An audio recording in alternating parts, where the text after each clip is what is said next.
Hello guys, আবার চলে এলাম তোমাদের সাথে একটা নতুন ভিডিওর সাথে নিয়ে। আজ ছিল বাড়িতে গণেশ পুজো।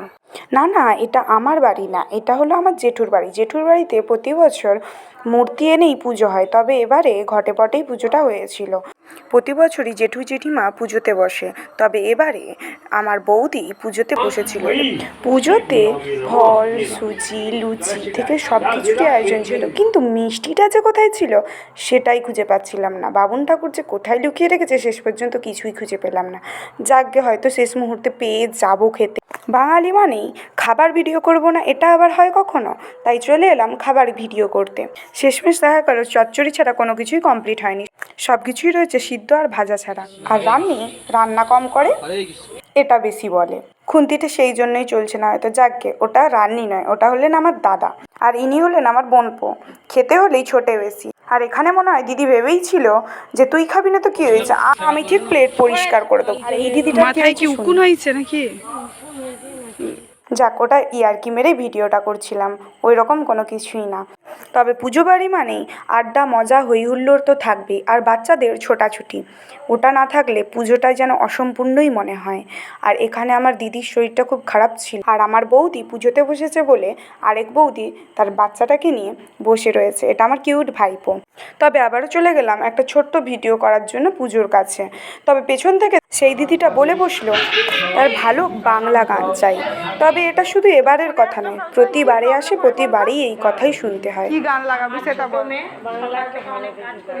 যাক, ওর গান মনে করুক, কোন গান। তারপরেই চলে গেলাম। পুজো হবে কিন্তু হোম হবে না, এটা কখনো হয়? হ্যাঁ, সব পুজোয় হয় না ঠিকই, তবে জেঠুর বাড়িতে যতবারই গণেশ পুজো হয়েছে দেখেছি হোম সববারই হয়েছে।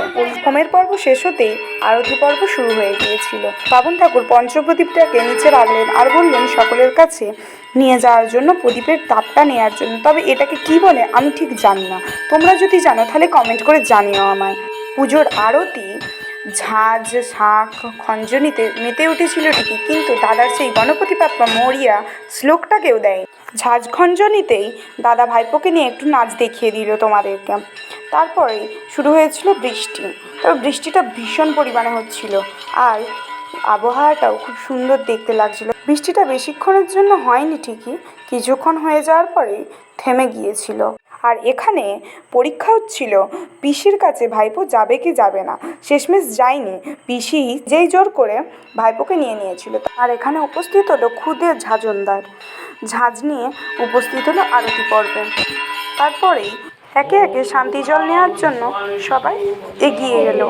তবে শান্তি জল যাদের মাথায় পড়েনি তাদের মাথায় আরও শান্তি জল ছেটানো হলো, কিন্তু শান্তি জল তাও নাকি পড়েনি। তাই বামুন ঠাকুর নিজেই এগিয়ে এসে শান্তি জলের বালতিটুকুও উল্টে দিল। তারপরেই এখানে শুরু হয়েছিল অঞ্জলি পর্ব। বৌদি বসেছিল একমাত্র অঞ্জলি দেওয়ার জন্য, কিন্তু না, প্রতি বছরই সকলেই অঞ্জলি দেয়, কিন্তু এবছর শুধু বৌদি অঞ্জলি দিয়েছিল। বৃষ্টির সাথে সাথে গণেশ পুজোর অঞ্জলি শেষ হলো। আর এখানে সকল ভাইপো, ভাইঝি এবং বোনপোরা সবাই মিলে খেলা করছিল। আর এখানে ভাইপো বাইরের আবহাওয়াটা দেখছিল, আর এখানে ভাইঝি স্কুলে কি করেছে সেটা বলল। এরপর একে একে সবাই মিলে ঠাকুরকে প্রণাম করে তার সানজন নেবেন বলে সবাই দাঁড়িয়েছিল, কিন্তু আমি ছিলাম না যখন সেই দুর্ভোগ ঘাস দিয়ে দড়ি বাঁধা হচ্ছিল সকলের হাতে, তখন আমি উপস্থিত ছিলাম না বলে তাই দড়িটা আমার হাতে বেঁধে দিল। এরপর একে একে ঠাকুরের টিপ পরে নিল। তারপর বাচ্চারা সবাই মিলে সানজল নেওয়ার জন্য ভিড় করলো ও একে একে সানজল নিয়ে উঠে পড়লো।